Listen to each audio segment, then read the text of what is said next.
नमस्कार, देश की बात में हाजिर हैं। 5 विधानसभा चुनावों के नतीजे कल आने वाले हैं, लेकिन उससे पहले उत्तर प्रदेश से ईवीएम को लेकर तरह तरह की खबरें और तस्वीरें आई। कल समाजवादी पार्टी के प्रमुख अखिलेश यादव ने प्रेस कॉन्फ्रेंस कर ईवीएम की धांधली का आरोप लगाकर चुनाव आयोग और प्रशासन पर आरोप लगाए। वाराणसी में समाजवादी पार्टी के कार्यकर्ताओं ने ईवीएम से भरा एक ट्रक पकड़ा। वाराणसी के जिलाधिकारी ने ईवीएम से जुड़े आरोपों को गलत बताया। उन्होंने कहा कि मशीनें ट्रेनिंग के लिए ले जाई जा रही थी।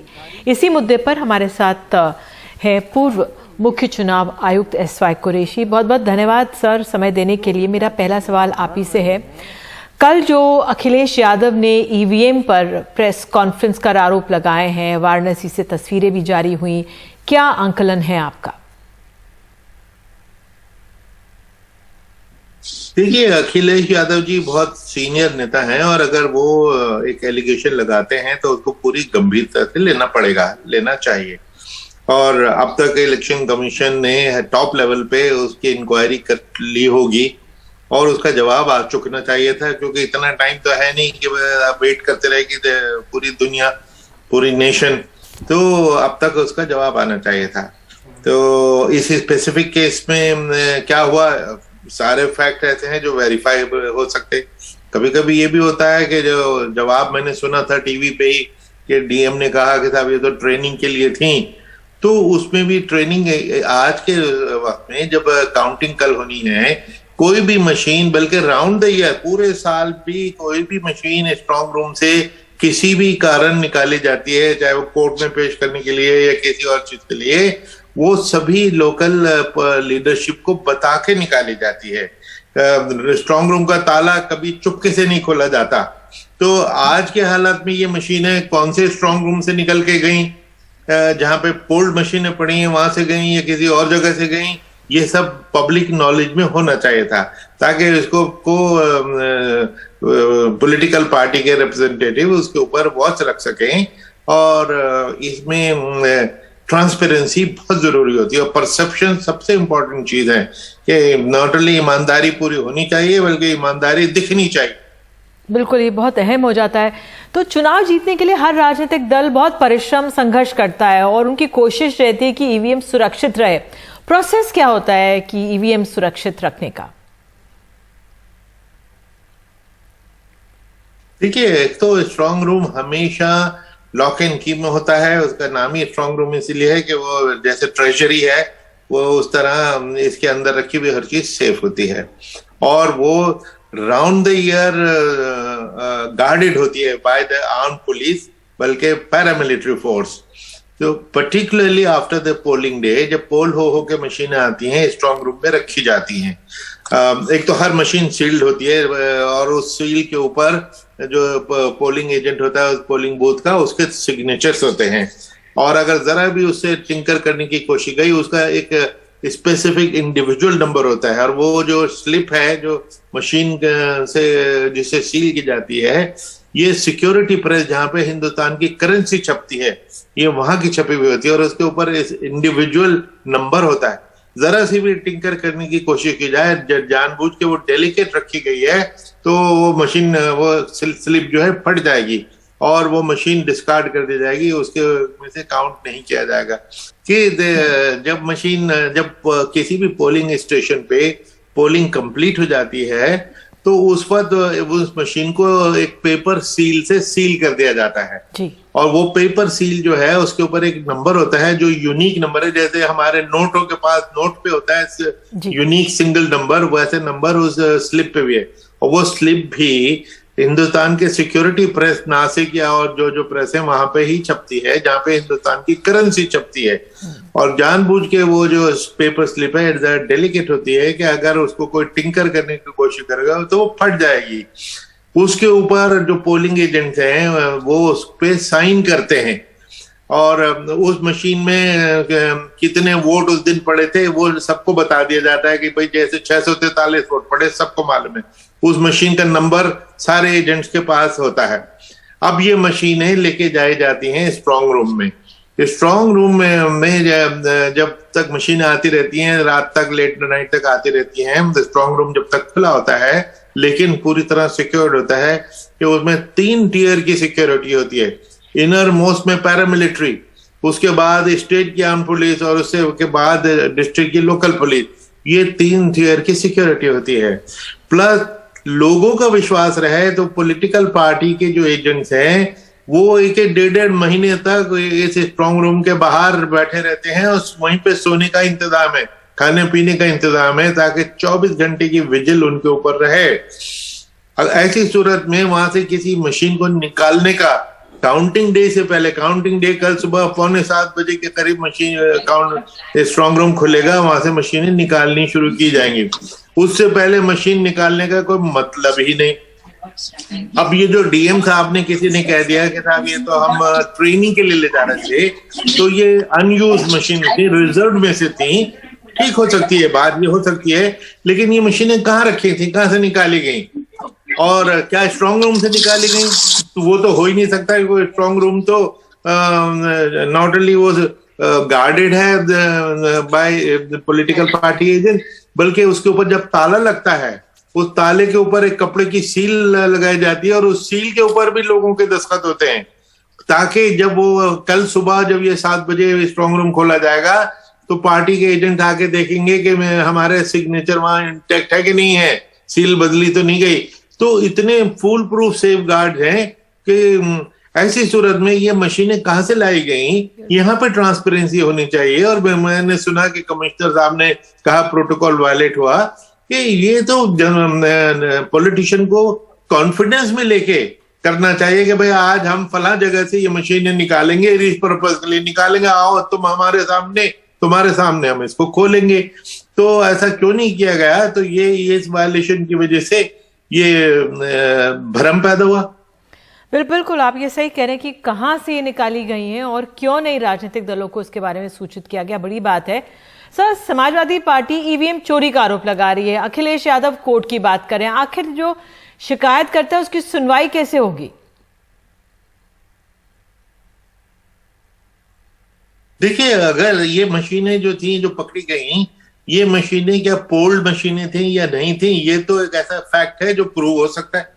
वो जो उस मशीन को जब देखा जाएगा कि ये वो सील्ड मशीनें हैं जिनमें वोट पड़े थे या नहीं है, अगर वो मशीन है वो तो ना काबिले माफी है, उसके तो कोई माफी का कॉलम ही नहीं है। जो जिस किसी ने ऐसा किया उसके खिलाफ क्रिमिनल केस होना चाहिए और उसको सस्पेंशन होनी चाहिए कि ये मशीन वहां से निकाल कैसे ली।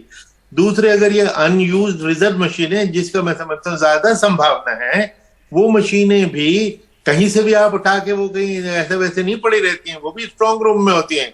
वो कौन से स्ट्रांग रूम से निकाली गई और किसके सामने निकाली गई, वो पब्लिक नॉलेज में होना चाहिए था, पॉलिटिकल लोगों की नॉलेज में होना चाहिए था, ताकि चुपके से ये मशीनें निकाली नहीं जा सकती। तो ट्रांसपेरेंसी के खिलाफ है वो, तो उसके लिए डिस्ट्रिक्ट एडमिनिस्ट्रेशन को जवाबदेही करनी पड़ेगी। बिल्कुल, ये भी बहुत अहम बात है कि अगर ये रिजर्व थी फिर भी इसकी जानकारी दी जानी चाहिए थी। साहब, आपने चुनावों के दौरान परसेप्शन और ट्रांसपेरेंसी की बात की है, तो आयोग क्या कर सकता है अब तक?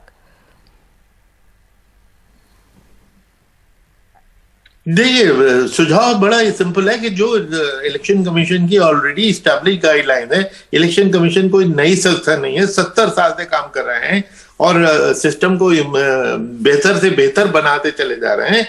ऑलरेडी इसके ऊपर तो बड़ी डिटेल गाइडलाइंस हैं कि जैसे मैंने बताया कि नॉर्मल कोर्स में भी राउंड द ईयर जब कोई इलेक्शन नहीं हो रहा, लेकिन मशीनें तो सेफ कस्टडी में हमेशा रहनी चाहिए 12 महीने, क्योंकि वो अगर नॉन इलेक्शन डेज में लोगों के हाथ में चली गई, वो तो मैनिपुलेट करने की कोशिश करेंगे।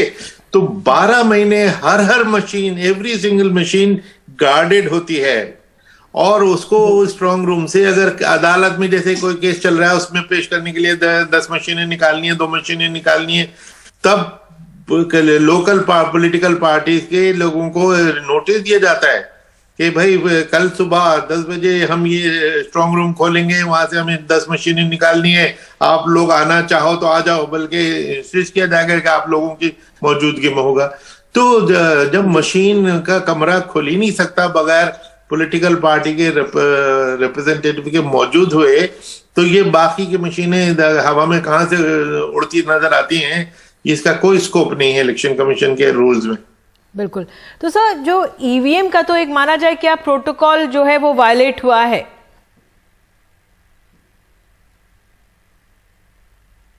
नहीं, ये मैंने जैसे कहा कि ये एक एक्चुअल इंसिडेंट है, ये फैक्ट है। मुझे तो मालूम नहीं कि वो एग्जैक्टली क्या हुआ था। दो वर्जन सुने। एक वर्जन के जी वो मशीनें गाड़ियों में जा रही थी, पकड़ी गई। दूसरा वर्जन ये कि वो रिजर्व मशीनें थी जिनमें पोलिंग नहीं हुई हुई थी, रिजर्व मशीन ट्रेनिंग के लिए। दोनों वर्जन है। ये तो ऐसी चीज नहीं है जो वेरीफाई नहीं हो सकती। ये तो ऑन द स्पॉट इसकी जो इंक्वायरी की होगी, अब तक हो ही चुकी होगी, उसके रिजल्ट पे पता लगेगा। तो इसका जवाब तो इलेक्शन कमीशन ही देगी। सर, आखिर में इलेक्शन कमीशन की तरफ से सफाई में देरी क्यों हुई? देखिए, ऐसी इमरजेंसी सिचुएशन में जबकि सारी हिंदुस्तान की निगाहें उन वोटिंग मशीन पे और कल के रिजल्ट पे जमी हुई हैं, किसी प्रकार की डिले अपनी जगह एक ब्लेम वर्दी एक मिस्टेक हो जाए है कि ये इतनी देर किस चीज में लग रही है। वो मशीनें कौन सी थी, कहाँ, किस चीज के लिए जा रहे थे, इसको जानने में 5 मिनट लगते हैं। तो इसमें 24 घंटे लगने का मतलब क्या है? तो ये गैर जिम्मेदारी की बात है। तो इसलिए इन चीजों पे प्रॉम्प्ट एक्शन ही सबसे जरूरी चीज है और कम्युनिकेशन सबसे इंपॉर्टेंट चीज है। भाई, जो फैक्ट्स हैं वो आप जनता के सामने रखिए और हर पार्टी के रिप्रेजेंटेटिव जो उनको सब बताइए फैक्ट्स क्या हैं। ये आपकी पर्सनल प्रॉपर्टी नहीं है कि इसके ऊपर अपनी मर्जी से जवाब देंगे या नहीं जवाब देंगे। ये कॉन्स्टिट्यूशनल मैंडेट है, इसका जवाब फौरन आना चाहिए। इसमें डिले क्यों हो रही है और उस इंक्वायरी में डिले क्यों हो रही है? वहां पे तो हमारे ऑब्जर्वर्स भी मौजूद हैं जो स्टेट के बाहर के आए हुए हैं, उनकी रिपोर्ट और कौन सी इसमें एक रॉकेट साइंस की इन्वेस्टिगेशन हो रही है। ये मशीनें कहाँ की हैं, अनपोल्ड हैं या रिजर्व की हैं या ट्रेनिंग के लिए जा रही थी, इसको जानने में 5 मिनट लगते हैं। किस चीज की देर है मालूम? बिल्कुल सर, आपने बहुत अहम बातें और बहुत स्पष्ट करी है वो तस्वीर, और वाकई में गंभीर सवाल उठते हैं। बहुत बहुत धन्यवाद एनडीटीवी इंडिया को समय देने के लिए। तो आइए अब आगे बढ़ते हैं देश की बात में। हम सीधे आपको वाराणसी ले चलेंगे और लखनऊ भी ले चलेंगे, क्योंकि वाराणसी में ही नहीं, बरेली, मथुरा, सोनभद्र ईवीएम को लेकर बवाल मचा हुआ है। अब कार्रवाई की बात आ रही है। हमारे सहयोगी हमारे साथ अजय सिंह, सौरभ शुक्ला दोनों मौजूद हैं। अजय, मैं पहले आपके पास आऊंगी। आप बताइए, कार्रवाई होती हुई अब कुछ नजर आ रही है, क्या क्या हुआ है इस मामले में? बिल्कुल निधि, देखिए जो कार्रवाई की जो बात कर रही हैं, तो जब वो ईवीएम पकड़ा गया था, जिस तरीके के जो सारे कयास लगाए जा रहे थे, तो 3 बजे रात में तकरीबन जो है वो सारे लोगों के साथ जो है वो बातचीत हुई थी और सबके प्रतिनिधि को ले जाकर के, सारे प्रत्याशी के लोगों को ले जाकर के जिलाधिकारी और प्रशासन ने दिखाया था कि ये ईवीएम जो है वो प्रशिक्षण के लिए जा रही थी और उन लोगों ने देखने के बाद उसमें अपनी संतुष्टि जताई थी और उसके बाद थोड़ा मामला शांत हुआ था। लेकिन अब बड़ा सवाल ये उठता है कि जो प्रोटोकॉल के खिलाफ कैसे निकली और किस तरीके से ईवीएम बिना किसी के बताए कैसे निकल गई। इस पर जब जिलाधिकारी साहब सवेरे मेरी बात हुई तो उन्होंने बताया कि ये प्रशिक्षण के लिए जाना था और आज निकलना था। आज सुबह 9 बजे ये प्रशिक्षण के लिए निकलनी थी। यूपी कॉलेज में इसका प्रशिक्षण रखा गया। हमने सवाल किया था उनसे बातचीत में कि आखिर मतदान स्थल पर क्यों नहीं किया जा सकता था, यूपी कॉलेज क्यों रखा गया, तो उन्होंने कहा कि मतदान स्थल पर संभव ही नहीं था और हर साल यूपी कॉलेज में होता है, इसलिए वहां ले जाने के लिए ले जाया जा रहा था। लेकिन एडीएम और ये तय हुआ था कि 9 बजे सुबह आज से निकलेगा और सारे प्रत्याशियों को बताया जाएगा और उसके बाद उनके सामने निकाला जाएगा। जो नियम है, जो ईसीआई का जो एक गाइडलाइन है, उसके मुताबिक ये सारी चीजें करनी थी। लेकिन डीएम कह रहे थे कि खुद मुझे नहीं पता कि कैसे ये निकल गई, किस तरीके से जानकर। जो एडीएम जो थे, ईवीएम की सुरक्षा के लिए जो एडीएम थे वहां पर तैनात, उन्होंने कल शाम 4, साढ़े 4, 5 बजे के लगभग इन मशीनों को निकाल करके वहां ले जाने के लिए उन्होंने वो सारी चीजें की। और इस पर डीएम ने खुद, मेरी बातचीत हुई है अनौपचारिक रूप से, तो उन्होंने बताया इस बात को और यही बात उन्होंने इलेक्शन कमीशन को भी लिख करके दिया है, जिसकी वजह से इलेक्शन कमीशन के सूत्र बताते हैं कि कुछ एडीएम के ऊपर भी कार्रवाई की जा रही है, जो भी थोड़ी देर में स्पष्ट हो जाएगा कि उन्हें क्या किया गया। लेकिन ये साफ तौर पर जिलाधिकारी ने कहा है कि उन्हें भी नहीं पता था इस तरीके से कि ये ईवीएम जा रहा है। आज सुबह 9 बजे उन्हें निकालना था, तो जो कमिश्नर ने कहा था कि कहीं न कहीं त्रुटि हुई है। ये त्रुटि की बात समझे या और भी गंभीर, क्योंकि कैसे नहीं पता था, क्योंकि हमने एसवाई कुरैशी को सुना, वो कह रहे हैं कि इसकी जानकारी तमाम राजनीतिक दलों को दी जानी चाहिए और अगर रिजर्व मशीन्स भी हैं तो उस तभी भी दे जानी चाहिए, क्योंकि एक दिन बाद ही जिस तरह से अब चुनावी नतीजे आने वाले हैं। सौरभ भी हमारे साथ बने हुए हैं। सौरभ, इसका एक बहुत गंभीर राजनीतिक असर भी है और हमने देखा अखिलेश यादव ने कल प्रेस कॉन्फ्रेंस की और जिस तरह से एग्जिट पोल के नतीजे आए हैं, आरोप प्रत्यारोप वार हो रहे हैं एक दूसरे पर। लखनऊ में क्या हो रहा है, जरा बताइए। देखिए, इस वक्त निधि पूरे उत्तर प्रदेश में समाजवादी पार्टी के कार्यकर्ता जो भी संदिग्ध गाड़ी नजर आ रही है उसकी चेकिंग कर रहे हैं। हमने देखा गोरखपुर और हापुड़ में, यानी चुनाव आयोग के भी जो अधिकारी थे उनकी गाड़ी भी इन लोगों ने चेक कर ली। अभी खबर आ रही है कि प्रयागराज में भी कोई एक बैलेट पेपर से भरा बक्सा निकला है। हम इसकी आधिकारिक पुष्टि थोड़ी देर में करेंगे। तो इस तरीके की तमाम घटनाएं आ रही हैं सामने निकल करके। जैसा कि अजय भी बता रहे थे कि सबसे बड़ी गलती इसमें, सबसे ज़्यादा साख जो है वो चुनाव आयोग की दांव पर लगी हुई है। अगर बात करें कि अजय बता रहे थे कि उनके सूत्र बता रहे हैं चुनाव आयोग में कि जो एडीएम हैं उस इलाके के जहां पर बनारस में ये घटना हुई है उनको हटाया गया है। वैसे ही बरेली में निधि 3 संदूक मिले जिसमें प्रशासन ने माना है कि मतगणना के लिए इस्तेमाल होने वाली कुछ चीजें मिली हैं, प्रशासन मान रहा है। और ये तीनों बक्से मिले कूड़े की गाड़ी से।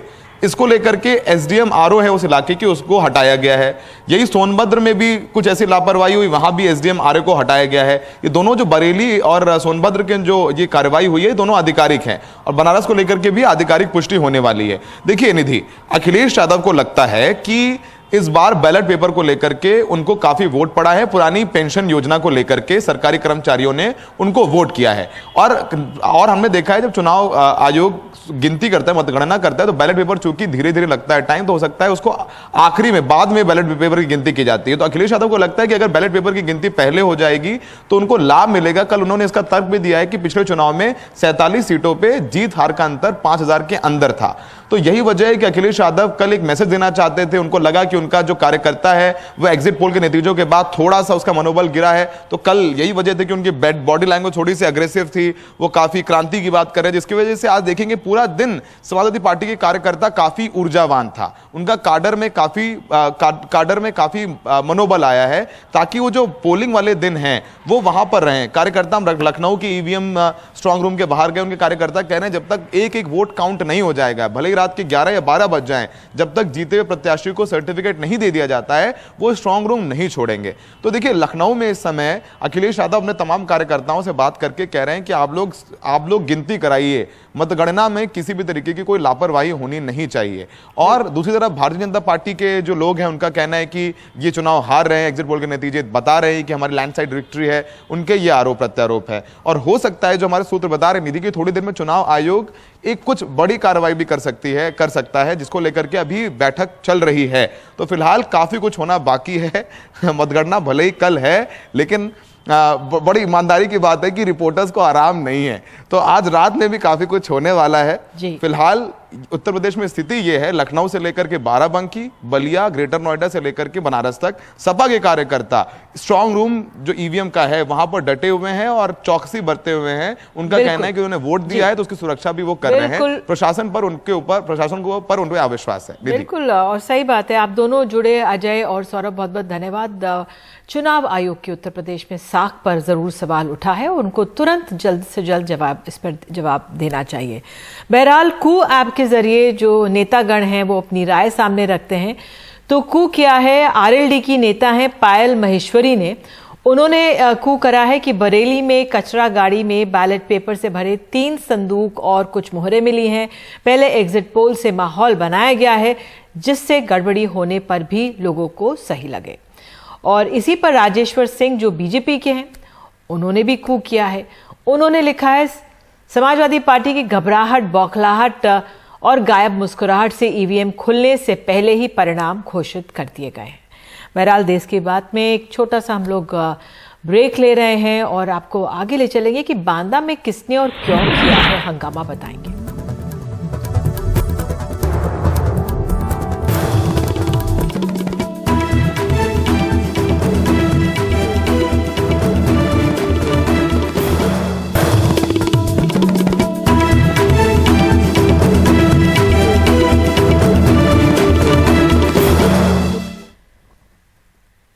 देश की बात में आपको फिर उत्तर प्रदेश लिए चल रहे हैं। बांदा में पुलिस और समाजवादी पार्टी के कार्यकर्ताओं में धक्का मुक्की हो गई है। दरअसल मतगणना वाली जगह मंडी समिति में सरकारी गाड़ियों के बिना रोक टोक आने जाने से जो सपाई हैं वो नाराज हो गए। बीते दिन बनारस में ईवीएम पकड़े जाने के बाद अखिलेश यादव ने सपाइयों को ईवीएम की निगरानी के आदेश दिए थे, जिसके बाद से रात 11 बजे से सपाई मतगणना स्थल में इकट्ठा है। आज जब एक प्रशासनिक वाहन गेट के बाहर निकला तो सपाइयों ने वाहन की जांच को कहा, लेकिन प्रशासन राजी नहीं हुआ।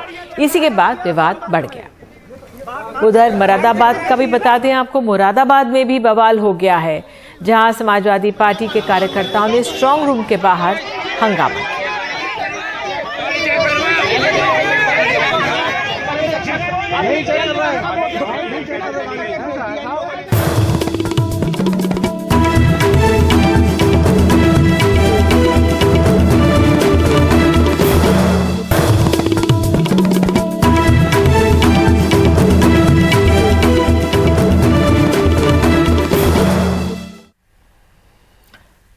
देश की बात में आपको लिए चलते हैं मुख्यमंत्री योगी आदित्यनाथ के गढ़ गोरखपुर में। यहां पर आपको बता दें 3 दिन से मुख्यमंत्री मौजूद हैं और आज उन्होंने यूक्रेन से लौटे छात्रों से मुलाकात भी की है। वहीं जो समाजवादी पार्टी के कार्यकर्ता हैं गोरखपुर में मतगणना के बाहर हर गाड़ी की जांच कर रहे हैं। गोरखपुर के मतगणना के बाहर सपा के नेताओं से बात की हमारे सहयोगी रवीश रंजन शुक्ला ने। सनी यादव हैं जो कि प्रभारी हैं, एमएलसी हैं समाजवादी पार्टी के। सनी जी ये बताइए, ये विपक्षी ये बोल रहे हैं कि आप लोग खिसियानी बिल्ली खंभा नोचे। अब एग्जिट पोल में आप लोग हार रहे हैं तो यहाँ पर आप लोग बवाल कर रहे हैं। देखिए, एग्जिट पोल तो कलकत्ता में किसकी सरकार बनवा रहा था, हाँ। राजस्थान में, दिल्ली में एग्जिट पोल का कोई मतलब नहीं है। एग्जिट पोल तो कल असली आने वाला है। उत्तर प्रदेश में माननीय अखिलेश यादव जी की सरकार बनने जा रही है, वो भी आश्चर्यजनक रिजल्ट आने वाले हैं। लेकिन जिस तरीके से सारी गाड़ियां जा रही हैं, आप लोग हर गाड़ियों को चेक कर रहे हैं, तो इसको क्या माना जाए? गुंडागर्दी नहीं मानी जाएगी क्या? देखिए, कहीं भी पार्टी के लोग, विपक्ष के लोग गलत काम नहीं कर रहे हैं। हाँ। आपने कल बनारस में देखा किस तरह ट्रकों पे ईवीएम मशीन लाद के ले जा रहे हैं। हाँ। चुनाव आयोग की क्या गाइडलाइंस है कि कोई भी अगर शिफ्टिंग करना है तो उसमें प्रत्याशियों को बुलाया जाए। तो सनी भाई, इससे माहौल नहीं बिगड़ेगा? आप लोग इतनी तादाद में यहाँ पर खड़े हुए हैं। हम लोग तो प्रशासन से विनती कर रहे हैं, हाँ। कि आप देखिए जो संदिग्ध गाड़ियां हैं, हमें अगर आपत्ति है आप खुद चेक कर लो। अच्छा। हम लोग प्रशासन कह रहे हैं कि आप खुद चेक लेकिन करो। आप लोग भी चेकिंग कर रहे हैं? नहीं, हम लोग नहीं चेक कर रहे हैं। हाँ। अभी प्रशासन है, सामने एसडीएम खड़े, उनसे भी यही बात हुई। अच्छा। कि आप लोग कहीं हम लोग को लग रहा है तो आप खुद चेक कर लें। अच्छा। हाँ, कम से कम तो अब लोकतंत्र के गला ना घुटे। अच्छा, अब ये माना जाए कि शांतिपूर्ण तरीके से मतदान कल होगा, यहाँ पर इकट्ठा आप लोग भीड़ नहीं होगी? विपक्ष खुद चाह रहा है कि निष्पक्ष हाँ। कल काउंटिंग हो, लेकिन आप बताओ कि बनारस के कमिश्नर खुद कह रहे हैं, आपके वीडियो में भी आया कि यहाँ त्रुटि हो रही है, गलती हुई, खुद बोल रहे हैं। तो बताइए, गलती में ऐसा ना हो कि जनता का जो विश्वास है ये गला घोट लें। जो योगी आदित्यनाथ जी हैं वो भी गोरखपुर में मौजूद हैं, और दूसरी तरफ जो मतगणना स्थल है गोरखपुर विश्वविद्यालय का, यहाँ पर तमाम सारे जो समाजवादी पार्टी के कार्यकर्ता हैं वो यहाँ पर इकट्ठा हैं, और लगातार वो जो गाड़ियाँ हैं, जो अंदर जा रही हैं गाड़ियाँ हैं, उनकी लगातार यहाँ पर चेकिंग कर रहे हैं। प्रशासन का भारी हमला है, स्थिति तनावपूर्ण है, लेकिन सभी पार्टियों के लोगों का ये कहना है कि शांतिपूर्ण तरीके से 10 तारीख का मतगणना जो है वो निपटना चाहिए। गोरखपुर से सलीम के साथ रवीश रंजन शुक्ला, एनडीटीवी इंडिया।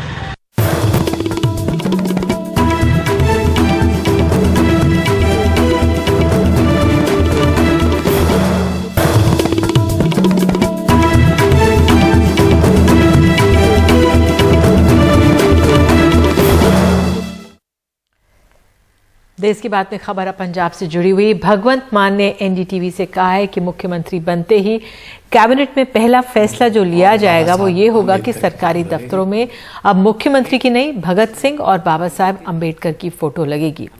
10 मार्च को एक नए पंजाब की शुरुआत होने जा रही है। हमने पिछली बार गलती की थी, ये मानते हैं, लेकिन हमने गलतियों से सीखा है। मतलब धूल का